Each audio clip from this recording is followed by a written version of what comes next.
Ang Panginoon ay napakayaman sa pangarap sa ating lahat.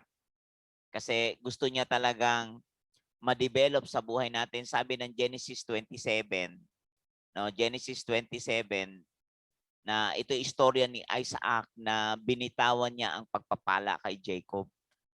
Binitawan niya ang pagpapala kay Jacob kasi si Jacob nung time na yon ay talagang mahina na, bulag na, at hindi na kaya physically, pero ang spiritual niya ay napakataas. Ang spirit ni Jacob ay napakataas. Napakahalaga po itong maintindihan natin sa end time harvest na ito. Kasi alam niyo po, minsan hindi natin nababantayan na ang pangako at utos ng Lord ay walang iba kundi ay ang maintindihan natin na yung sinasabing unang utos na may kalakip na pangako. Yung unang utos na to sa Ephesians 6 na ang sabi doon na isundin nyo ang inyong mga magulang at igalang mga anak ang inyong mga magulang sapagkat ito ang unang utos na may kalakip na pangako. At ang pangako ay giginhawa ka at ang pangako ay lalawig ang buhay mo dito sa lupa. So napakahalaga po itong itong pagpihit ng puso ng mga anak sa magulang at yung pagpihit ng puso ng mga magulang sa kanyang mga anak. Kahit kung inyong maintindihan, makita natin sa Bible na sinasabi ng Bible ay makikita natin sa Bible dito si Isaac ay matanda na at ang kanyang mga mata ay mahina na at bulag, mahina na at hindi na nakakaaninag ng tao.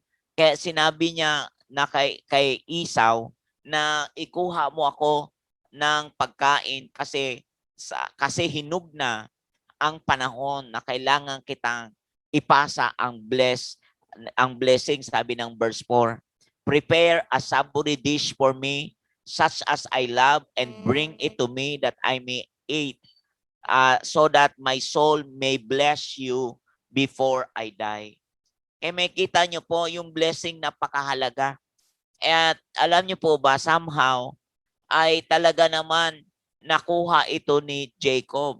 Dahil somehow along the way na kung saan pabalik na si Esau, ay naunahan siya ni Jacob.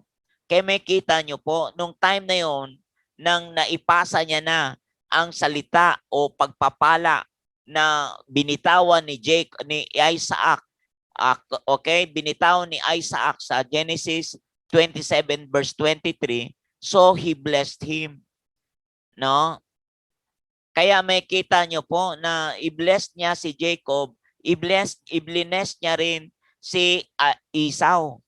Now, makikita nyo po, he blessed si Esau, pero yung blessing na binitawan kay Esau ay hindi na talaga originally na yun ang blessing na para sa kanya sapagkat si Jacob ang naipanalangin ni Isaac. Alam niyo po ba, mga kapatid, nang dumating si Jacob at dumating si Esau, ay talagang nagtanong yung ama, sino nga pala yung dumating sa akin? Sino nga talaga? Kasi sabi sa verse 30 na bago matapos at katatapos pa lang, biglang dumating si Esau. Kaya may kita nyo po mga kapatid na talagang itong pagpapala na ito parang sa panahon natin ay hindi na hindi na ito halos ginagawa pa eh. Halos kasi puro naging religious na lang ang tao ngayon eh. Kahit nga salitang kasal, minsan programa na lang kasi dahil sa kailangang ikasal at minsan ang dahilan kung bakit kasi may pangyayari na at hindi nabigyan ng mataas na emphasis na hindi lang yung tao ang nagkasal dyan, hindi lang yung tao ang nag-ugnay sa kanila, kundi yung Diyos ng taong yon. Hindi lang ito si Isaac, kundi yung Diyos ni Isaac. Kaya dapat maintindihan natin yung God of the man and the man of God. Kaya maintindihan natin yan. Kaya now it came about, verse 30, Now it came about as soon as Isaac had finished blessing Jacob, and Jacob had hardly gone out from the presence of Isaac his father, that Esau his brother in came in from his hunting. Eto na si Esau, gusto nang i-bless. Ito na si Esau dumating at tuwang-tuwa mayroon na siyang inihanda na para mapagpala siya ng kanyang ama. Mga kapatid, dito natin maintindihan kung gaano ba kahalaga ang salitang pagpapatong ng kamay at yung ginawa ni Arman at ni Charmina, gaano ba kahalaga na kahit sinabi ng ama nila, pumunta kay Pastor May, punta kay Pastor Dong, dahil hindi sapat pag ako nag-bless lang sa inyo biologically sapagkat merong isa pang dimension na kailangan yung maabot. Kailangan yung mataas, hindi dahil, sabi ni Pastor May kanina, hindi naman dahil sa kami ay importante yan, tapos naman na kayo eh. Alam niyo po ba, ang mga bata, naintindihan nila ang kahalagahan ng dimension na kasama ang Diyos. Yun po yan mga kapatid. Kaya sabi ni Esau, let my father arise and eat of his son's game. Yung inihanda, that you may bless me. Isaac his father said to him, who are you? Kaya nagtanong si Isaac, sino ka? Kasi meron na akong blines kanina. At siya daw ay si Esau. Wow, kaya makikita nyo po. Ito, verse 33. Then Isaac trembled violently and said, who was he then that hunted game and brought it to me, so that I ate of all of it before you came and blessed him? Ito si Isaac, sino to? Violently na nagdala sa akin. Sa verse 33.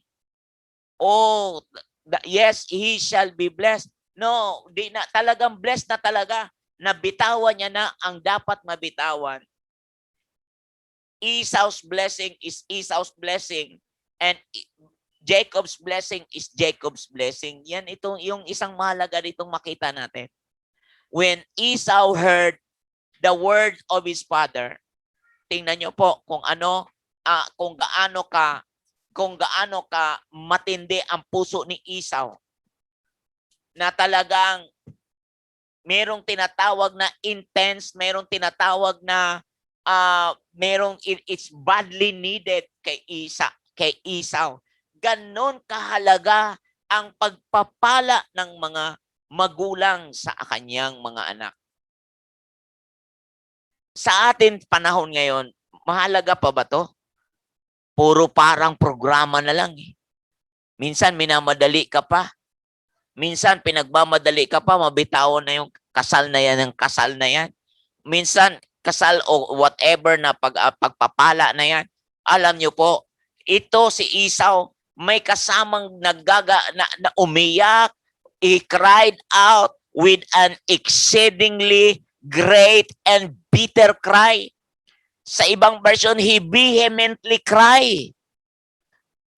Kumbaga sa isang bata pa, talagang grabe ang bata, grabe ang grabe ang pag-uumiyak niya, nagpapalahaw sa Tagalog pa ito. Palahaw na palahaw. Talagang grabe at ang tawag na bitter cry, gano'n na lang ka, parang siguro, lahat, binigay na ang lahat, todo-todo. Ito yung kanyang sinabi sa kanyang ama. At ang sabi niya pa, bless me, even me, also, oh my father. Bless me, even me, also, oh my father. Kung nabitawan mo man yun. Kasi sabi ni Isaac, yes, and he shall be blessed. Pag sinabing he shall, wala nang option yun. Wala nang pagpipilian, wala na. At talagang pag sinabing shall, sigurado nga na siya na nga ay na-bless at sigurado nga na ang taong yon ay nabitawan na ang dapat bitawan. Alam niyo po, mga kapatid, sa ating mga buhay, Napakahalaga po ito sa ating journey. Napakahalaga po sa ating spiritual journey, sa ating paglalakbay spiritual. Napakahalaga na mayroon po na mayroon po tayong taong isinasaalang-alang sa ating buhay. Kasi kung wala po tayong isinasaalang-alang sa ating buhay na mga taong ating pong binibigyan ng mataas na puwang, mga kapatid, ang katumbas niyan, we just do what is right in our own eyes. Kaya maraming batang napapahamak. Maraming mga taong napapahamak because they only just do what is right in their own eyes, sabi ng Judge 21:25. They just do with what is right in their own eyes. Kaya napakahalaga, number one, yung may tao kang isinasaalang-alang. May tao kang, kumbaga, may tao kang sinasandalan.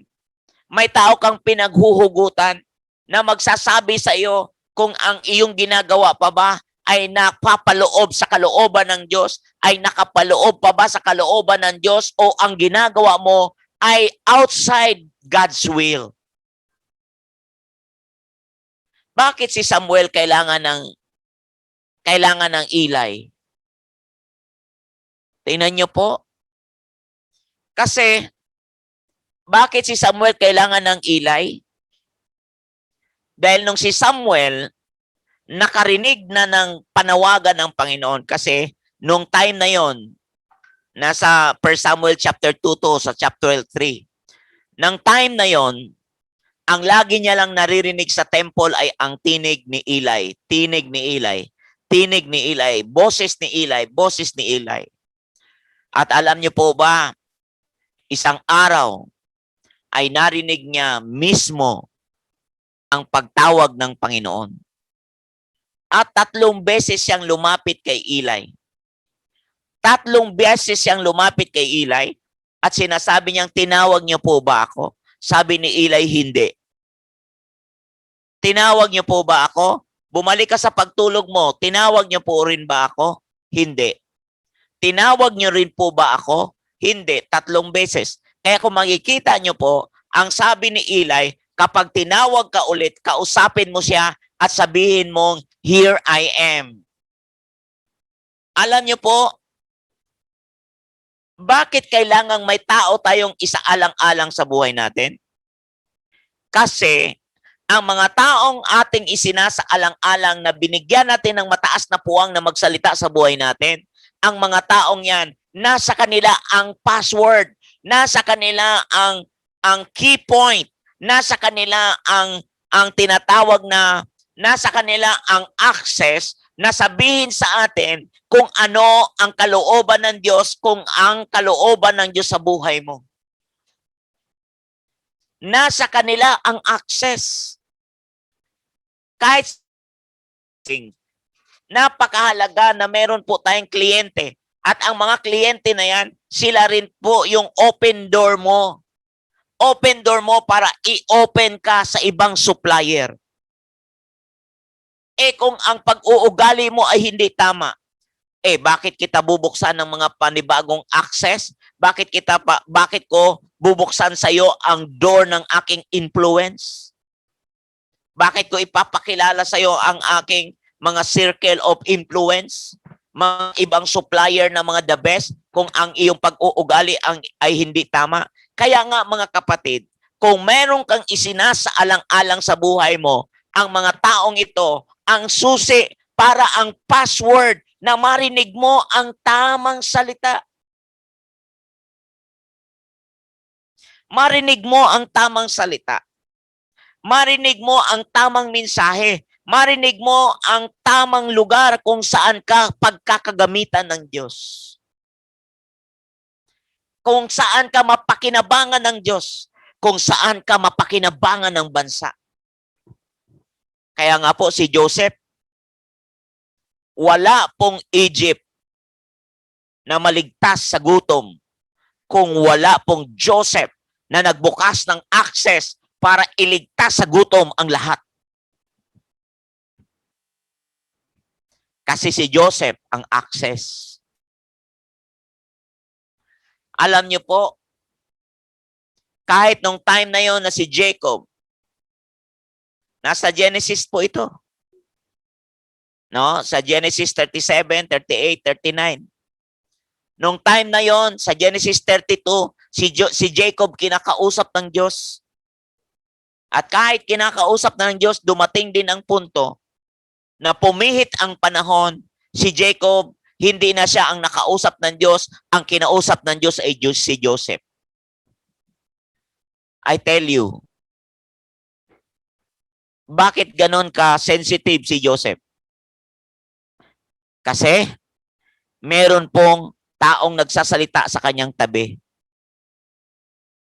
Si Jacob. Alam mo ang pangalawa, hindi lang taong may isaalang-alang ka para mabuksan ang access. Pangalawa, ay gustong patalasin ng Diyos ang iyong pandinig sa Kanya. Gustong tumalas ng Diyos ang iyong tainga sa pakikinig sa Diyos. Kaya may taong ilalagay sa buhay natin at napakahalaga sa buhay natin yan para ipihit ang ating mga buhay.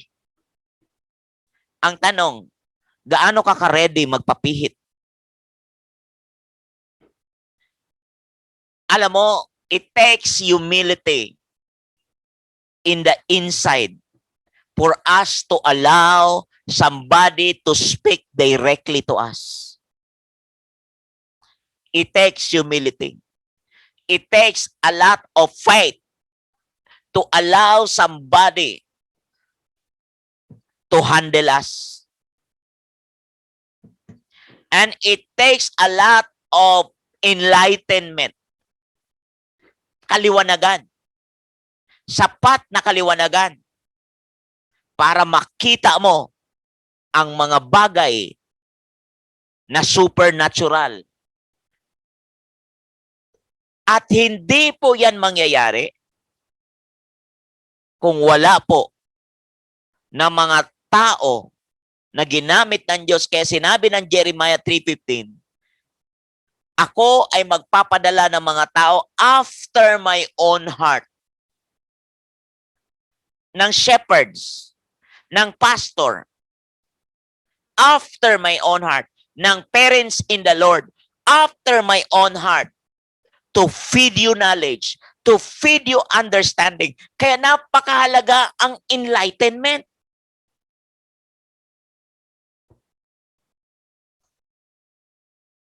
Napakahalaga din ang pagpupursige. Pangatlo, alam niyo po ba, kung alam mo ang Diyos ay na nagsasalita na sa buhay mo, you need to do your part. Magpursige ka. Si Jacob ay si Esau ay isang klaseng pagpupursige niya kasi naintindihan niya ang yaman ng pagpapala ng pagpapatong ng kamay. Nasa Titus yan. Nasa 2 Timothy yan, chapter 1, verse 7. Yung pagpapatong ng kamay. Stir up the gifts na may pagpapatong ng kamay para ang revelation, ang mga kapahayagan ng Panginoon ay maintindihan mo, maliwanagan yan sa buhay mo. Ganyan kahalaga ang buhay na kung saan ang Espiritu ng Diyos, ang Holy Spirit. Kaya sabi ng John 20, verse 21 to 22, ng time na ang mga alagad ay takot na takot, ang sabi ni Jesus, receive the breath of God. The breath of the Holy Spirit. O mga kapatid, kaya napakahalaga sa mga buhay natin, ang kahalaga, ang mga taong pinosisyon ng Diyos sa buhay mo. Alam niyo po, sa gitna ng mga bagay na yan, kaya sinasabi ni Jesus, peace be with you. Bakit? Kasi nung time na yon, takot na takot din ang mga alagad. Kaya ang Panginoong Hesus nagpakita sa kanila. Nung ma-resurrect ang Panginoon, nagpakita ang Panginoon sa kanila. At alam mo po, mga kapatid, ang sabi ng Panginoong Hesus, peace be with you. As the Father has sent me, I also sent you. And when tingnan nyo, as a father, as the Father has sent me, I also sent you. The same thing. May mga taong nilalagay, tinawag ni Lord para bitawan ang mga pagpapala na yan sa buhay mo. Huwag mong maliitin yan. Huwag mong mamalitin yan. Bantayan mo yan sa buhay mo. Kaya sinabi ni Jesus sa verse 22 ng John 20, when He had said this, He breathed on them and said to them, receive the Holy Spirit. Alam niyo po, pang-apat, may pagsasalin ho talaga ng pangitain, ng legacy sa area na yan. Bakit kailangang importante yan? Kasi inihahanda ka ng Panginoon sa malalaki niyang gagawin sa buhay mo. Pag naintindihan mo yan, isa ka sa pinakamayaman sa buong daigdig. Kaya sinabi nga ni Pablo yan maging mapagpasalamat kayo. Kaya sa salitang may pinapayagan kang magsalita sa buhay mo, ang spiritual parenting o fathering, tinuturuan ka na ma-develop ang attitude of gratitude. Para sa lahat ng panahon, magiging mapagpasalamat ka, mabantayan ang ugali mo, hanggang sa ang tainga mo ay sanay na makinig sa Diyos. Mga kapatid, hallelujah, panalangin ko, huwag mong maliitin yung pastor na nagsasalita sa buhay mo. Panalangin kong makita mo yan. Huwag mo ring maliitin, i-underestimate yung nanay mo o tatay mo dahil walang pinag-aralan yan. At ang akala mo, ikaw ay breadwinner na sa bahay, ikaw na ang highest authority and final say, at di mo na alam kung saan ka lulugar at ang mga magulang mo ay pinapunching bag mo na lang, utos-utusan mo na lang, na wala man lamang mataas na pagpapahalaga at mataas na paggalang. Isang araw, pag di mo inayos yan, di ko alam kasi ang Diyos ang judge sa iyo. Pero titiyakin ko sa iyo, isa lang ang inihanda ng Diyos na mapakagandang maintindihan mo. Ito ang unang utos na may kalakip na pangako. Ang giginhawa ka at lalawig sa buhay mo. Lalawig ang buhay mo. Kaya sinabi niya sa Ephesians 6, obey your parents in the Lord. Huwag niyong putulin ang salitang in the Lord. Kasi hindi po yan una biological parents. Ang una niyan ay ang taong nagsasalita sa spirito, ang iyong bantayan. At kapag nabantayan mo yan, naalagaan mo ang spirit mo na yan, madali mo na lang igalang ang biological parents mo. At kapag madali mo na lang din sundin ang kalooban ng Diyos na walang kabigatan. Kasi bibigyan ka niya ng lakas upang masunod ang kalooban ng Diyos. Mga kapatid, kung meron mang kataasan, kaguluhan, kung meron mang kawalan ng direksyon ng buhay mo, isa lang ang palatandaan yan. Dahil wala hong tao kang pinapayagang magsalita sa buhay mo.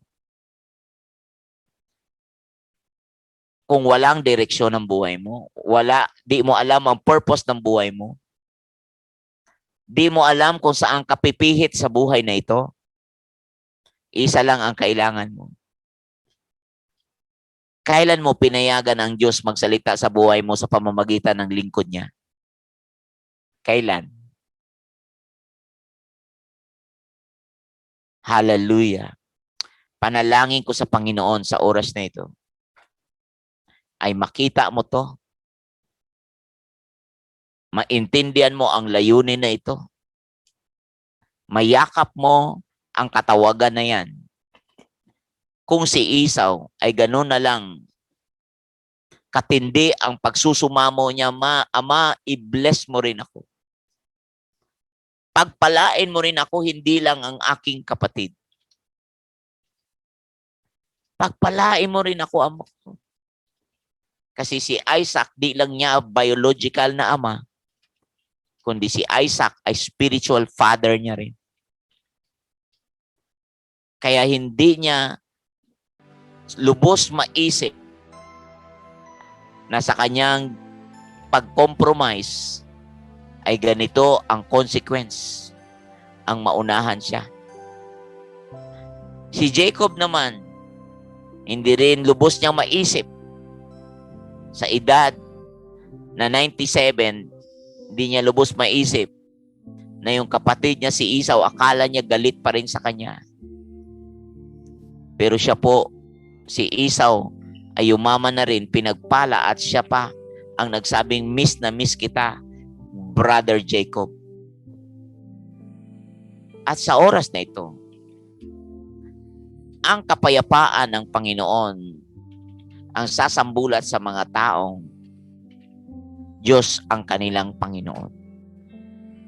Sa pamamagitan ng mga ganitong lingkod, mga taong nagsasalita sa buhay mo na pinayagan ng mga salita niya na magyari sa buhay mo. Mga kapatid, naniniwala ako hindi biro-biro ang iyong napakagandang bukas. Kasi Diyos ang may handa niyan. Hindi yan dahil sa nakatapos ka na ng iyong pinag-aralan. Kaya kung pinag-aralan ang pinagbabasihan dyan, bakit maraming di nag-aral ay mas mayaman sa mga may pinag-aralan? So, hindi yung may pinag-aralan ka o wala. Kundi may pinag-aralan ka o wala, Diyos talaga ang pinakamahalaga. Ang Panginoong Hesus talaga na nabuhay na mag-uli para sa iyo at para sa akin, ang pinakamahalaga sa lahat talaga na atin pong kinikilala sa buhay na to.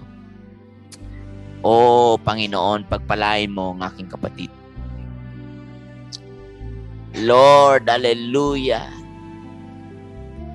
Siya po ay pangunahan mo itong aking kapatid na nakikinig sa oras na ito. Abutin mo po siya. Iligtas mo po siya, Lord, sa takot laban sa pandemic na ito.